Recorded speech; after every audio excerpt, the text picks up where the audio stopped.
புதிய தலைமுறையின் முதன்மை செய்திகள் 50 பார்க்கலாம்.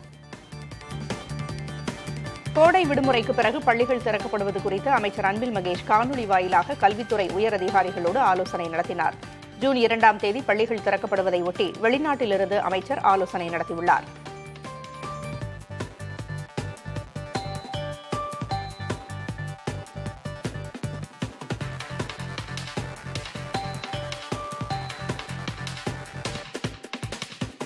நாட்டில் கொரோனா தொற்று பரவி வரும் நிலையில் முகக்கவசம் அணிவது கட்டாயம் இல்லை என மத்திய சுகாதாரத்துறை இணையமைச்சர் பிரதாப் ராவ் ஜாதவ் தெரிவித்துள்ளார்.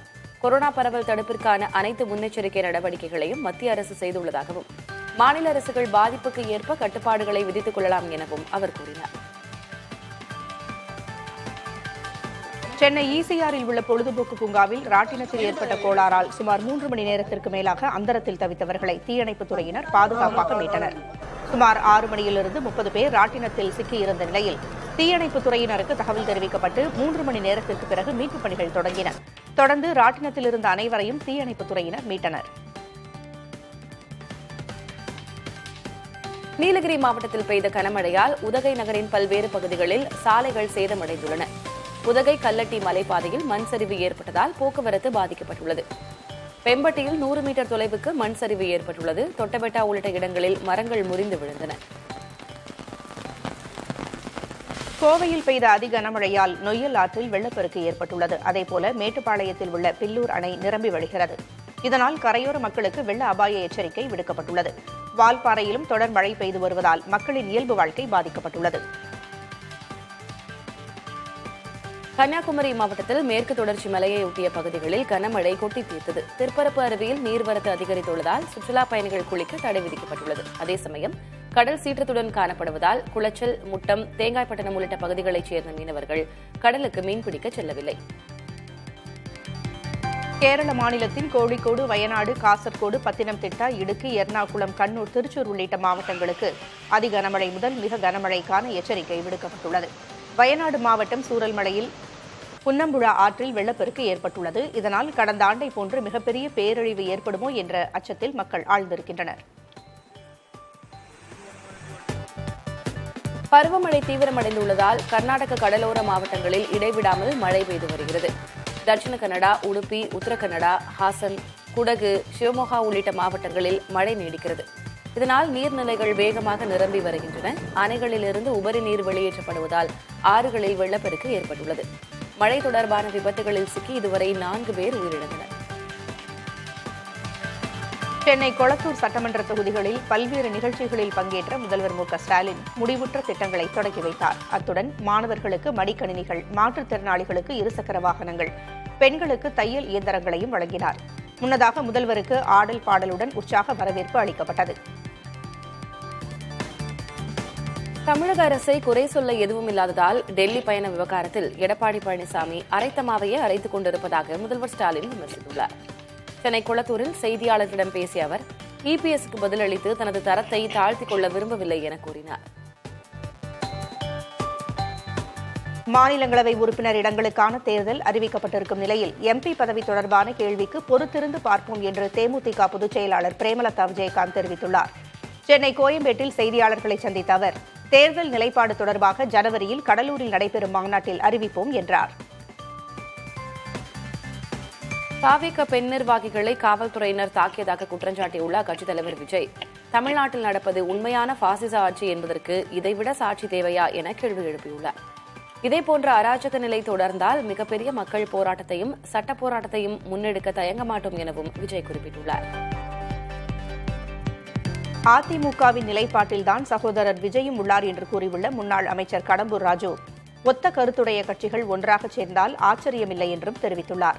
இதற்கு எதிர்வினையாற்றியுள்ள தாவேகாவின் கொள்கை பரப்பு செயலாளர் ராஜ்மோகன் திமுகவை வீழ்த்த மக்கள் சக்தியோடுதான் சேருவோம் என்றும் பாசிச சக்தியோடு கூட்டணியில் உள்ள யாருடனும் சேரமாட்டோம் என்றும் தெரிவித்துள்ளார். சென்னை அண்ணா பல்கலைக்கழக மாணவி பாலியல் வன்கொடுமை வழக்கில் கைது செய்யப்பட்ட ஞானசேகரனுக்கு எதிரான வழக்கில் சென்னை மகளிர் நீதிமன்றம் இன்று காலை 10:30 மணிக்கு தீர்ப்பளிக்கிறது.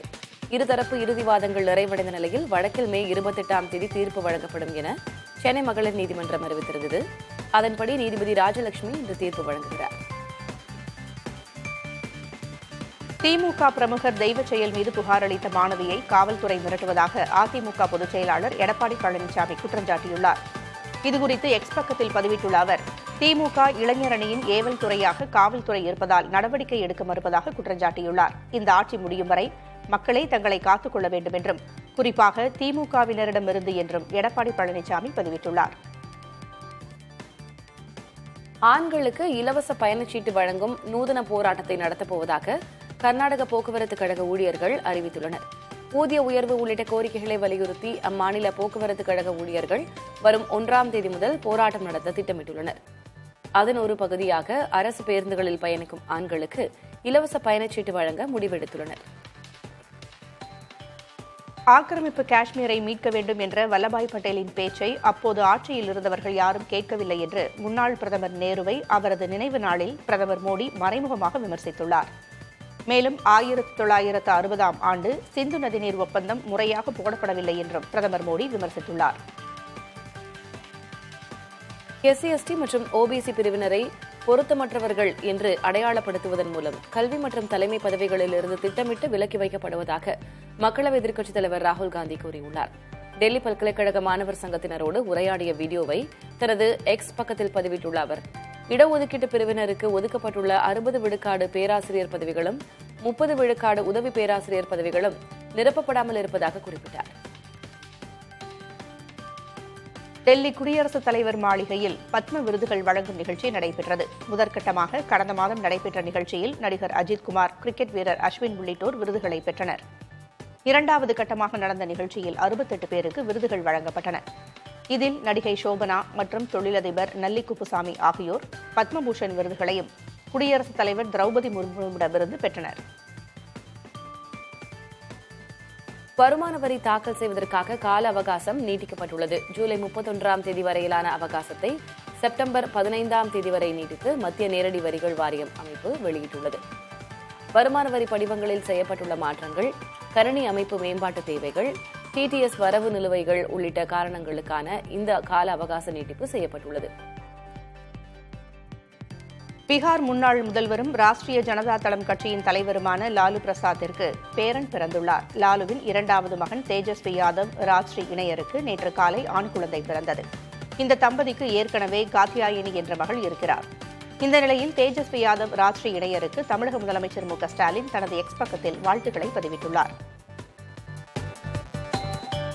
ஜம்மு காஷ்மீரில் அச்சம் தணிந்துள்ளதாக முதலமைச்சர் உமர் அப்துல்லா தெரிவித்துள்ளார்.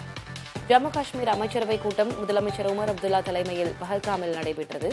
இதுகுறித்து தனது எக்ஸ் பக்கத்தில் பதிவிட்டுள்ள அவர், மெல்ல மெல்ல இயல்பு நிலை திரும்பி வருவதாகவும் இதற்காக சுற்றுலாப் பயணிகளுக்கு நன்றி எனவும் குறிப்பிட்டுள்ளார்.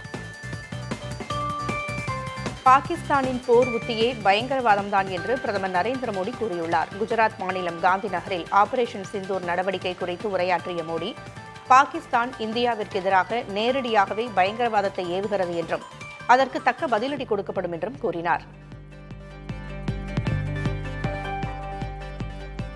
பயங்கரவாதத்திற்கு எதிராக இந்தியாவுடன் ஸ்லோவேனியா அரசு துணை நிற்கும் என்று நம்புவதாக கனிமொழி MP தெரிவித்துள்ளார். கனிமொழி தலைமையிலான எம்பிக்கள் குழு ஸ்லோவேனியா சர்வதேச நல்லுறவு கூட்டமைப்பின் தலைவர் மார்ஜன் சென்டிகை சந்தித்து ஆலோசனை நடத்தியது. தொடர்ந்து பேசிய கனிமொழி, பயங்கரவாதத்துக்கு எதிராக இந்தியா உறுதியான நிலைப்பாட்டை கொண்டிருப்பதாக தெரிவித்தார். குவைத்திற்கு சென்ற எதிர்க்கட்சி உறுப்பினர்களின் குழுவில் இடம்பெற்றுள்ள முன்னாள் மத்திய அமைச்சர் குலாம் நபி ஆசாத் மருத்துவமனையில் அனுமதிக்கப்பட்டுள்ளார். 76 வயதான அவர் எந்த மருத்துவமனையில் அனுமதிக்கப்பட்டிருக்கிறார் என்பது குறித்த விவரங்கள் வெளியிடப்படவில்லை. தொடர்ந்து இதுகுறித்து குலாம் நபி ஆசாத் தனது எக்ஸ் தள பக்கத்தில் வெளியிட்ட பதிவில், குவைத்தில் நிலவிய கடும் வெயில் காரணமாக தனது உடல்நலம் பாதிக்கப்பட்டதாகவும் கடவுளின் அருளால் தான் நன்றாக இருப்பதாகவும் விரைந்து குணமடைந்து வருவதாகவும் குறிப்பிட்டுள்ளார். 5ஆம் தலைமுறை போர் விமானங்களை தயாரிக்கும் திட்டத்திற்கு பாதுகாப்புத்துறை அமைச்சர் ராஜ்நாத் சிங் ஒப்புதல் அளித்துள்ளார். இத்திட்டத்தில் அரசு துறை மற்றும் தனியார் துறை பங்களிப்பு சமமாக இருக்கும் என பாதுகாப்பு அமைச்சகம் தெரிவித்துள்ளது. இத்திட்டத்தின் மதிப்பு சுமார் 15,000 கோடி ரூபாய் என்று மதிப்பிடப்பட்டுள்ளது. விநாயக் தாமோதர் சாவர்கரின் பெயரை தவறாக பயன்படுத்துவதை தடுக்க கோரிய மனுவை உச்சநீதிமன்றம் தள்ளுபடி செய்து உத்தரவிட்டது. சாவர்கரை எதிர்க்கட்சியினர் தவறாக பேசி வருவதாகவும் இதனை தடுப்பதற்காக சாவர்கரின் பெயரை தேசிய சின்னங்கள் மற்றும் பெயர்கள் சட்டத்தின் அட்டவணையில் சேர்க்க கோரியும் பங்கஜ் பட்னிஸ் என்பவர் உச்சநீதிமன்றத்தில் மனு தாக்கல் செய்தார். மனுவை விசாரித்த தலைமை நீதிபதி B.R. கவாய், நீதிபதி ஜார்ஜ் மாசே அமர்வு தள்ளுபடி செய்து உத்தரவிட்டது. கேரளாவில் சரக்கு கப்பலில் இருந்து விழுந்த கண்டெய்னர்கள் கொல்லம் கடற்கரையில் ஒதுங்கியுள்ள நிலையில் அவற்றை இடமாற்றம் செய்யும் பணி நடைபெறுகிறது. கரை ஒதுங்கிய கண்டெய்னர்கள் பெரிய கிரெயின் மூலம் கடலில் இருந்து கரைக்கு எடுக்கப்பட்டுள்ளன. கடலில் உள்ள கண்டெய்னர்கள் விசைப்படகு மூலம் கரைக்கு கொண்டுவரப்பட்டுள்ளன. இருதரப்பு பிரச்சினைகளுக்கு தீர்வு காண்பது குறித்து இந்தியாவுடன் பேச்சுவார்த்தை நடத்த தயார் என பாகிஸ்தான் பிரதமர் ஷெபாஸ் ஷெரீப் தெரிவித்துள்ளார். பாகிஸ்தான் பிரதமர் ஷெபாஸ் ஷெரீப் துருக்கிக்கு சென்று இந்தியாவுக்கு எதிரான சண்டையில் தங்களுக்கு ஆதரவாக இருந்ததற்காக நன்றி தெரிவித்திருந்தார். அடுத்து ஈரானுக்கும் அவர் சென்று அந்நாட்டு தலைவர்களை சந்தித்து நன்றி தெரிவித்தார். உணவுப் பொருட்களை அனுமதிப்பதாக இஸ்ரேல் கூறினாலும் காசாவின் பல பகுதிகளில் அவை கிடைக்கவில்லை என்று மக்கள் கவலை தெரிவிக்கின்றனர். இதனால் எங்கே உணவு கிடைக்கும் என்று தேடி அலைய வேண்டிய நிலை உள்ளதாக அவர்கள் கூறுகின்றனர். கடைகளில் 1 கிலோ கோதுமை மாவு இந்திய மதிப்பில் 1600 ரூபாய் வரை விலை உயர்ந்திருப்பதாகவும் அவர்கள் கூறுகின்றனர். மாணவர்களின் விசாவுக்கான நேர்காணல் நடைமுறைகளை நிறுத்தி வைக்க அமெரிக்க தூதரகங்களுக்கு உத்தரவிடப்பட்டுள்ளது.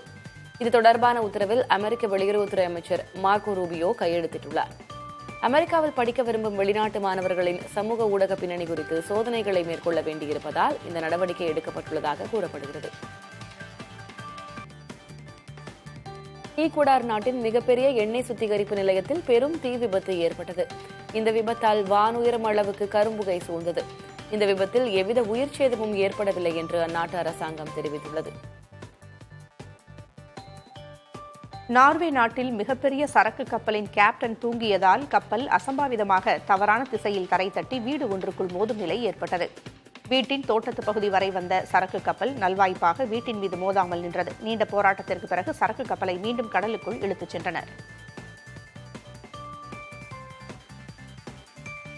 கிரீஸ் நாட்டின் அலோனிசாஸ் தீவுகளின் கடற்பகுதிகளை சுத்தம் செய்தபோது ஒரு குப்பை கூடமே கண்டுபிடிக்கப்பட்டது போல எண்ணற்ற வாகன உதிரி பாகங்கள் கிடைத்தது கடல்சார் சுற்றுச்சூழலை அச்சுறுத்தும் வகையில் அமைந்துள்ளது. 1000 டன் அளவிலான குப்பைகள் மெடிட்டரேனியன் கடலில் கொட்டப்படுவதாகவும் இதனால் நீர் நாய்கள், ஆமைகள் மற்றும் டால்பின்களின் வாழ்வாதாரம் கேள்விக்குறியாகியுள்ளதாகவும் கூறப்படுகிறது. பிரான்ஸ் அதிபரின் முகத்தில் அவரது மனைவி குத்திய காட்சிகள் வைரலான நிலையில் அது அவர் விளையாட்டிற்காக செய்தது என இமானுவேல் மேக்ரான் விளக்கமளித்திருக்கிறார். குறிப்பிட்ட வீடியோ தவறாக புரிந்து கொள்ளப்பட்டிருப்பதாகவும் தன் மனைவி ஜாலியான மனநிலையில்தான் குத்தினார் என்றும் பிரான்ஸ் அதிபர் மேக்ரான் குறிப்பிட்டுள்ளார். IPL தொடரின் கடைசி லீக் ஆட்டத்தில் லக்னோ அணியை 6 விக்கெட் வித்தியாசத்தில் வீழ்த்தி பெங்களூரு அணி வெற்றி பெற்றது. டாஸ் வென்ற பெங்களூரு அணி பந்துவீச்சை தேர்வு செய்தது. 20 ஓவர்களின் முடிவில் லக்னோ அணி 3 விக்கெட் இழப்புக்கு 227 ரன்கள் எடுத்தது. பின்னர் களமிறங்கிய பெங்களூரு அணியில் சால்ட் 30, கோலி 54 ரன்களில் வெளியேறினர். எனினும் ஜிதேஷ் சர்மா, மயங்க் அகர்வால் அதிரடியாக விளையாடி ரன் சேர்த்தனர். 18.4 ஓவர்கள் 4 விக்கெட் இழப்புக்கு 230 ரன்கள் எடுத்து பெங்களூரு அணி வெற்றி பெற்றது. IPL T20 தொடரில் சச்சின் டெண்டுல்கரின் சாதனையை சூரியகுமார் யாதவ் முறியடித்துள்ளார். நடப்பு தொடரில் 5 அரை சதம் உட்பட 640 ரன்களை சூரியகுமார் யாதவ் குவித்துள்ளார். இதனால் ஒரு சீசனில் மும்பை அணிக்காக அதிக ரன்கள் எடுத்தவர் என்ற சிறப்பையும் வசப்படுத்தியுள்ளார். இதற்கு முன்பு சச்சின் டெண்டுல்கர் 2010ஆம் ஆண்டு சீசனில் 618 ரன்கள் எடுத்ததே அதிகபட்சமாக இருந்தது. அண்மை செய்திகளுக்கு இணைந்திருங்கள் புதிய தலைமுறையுடன்.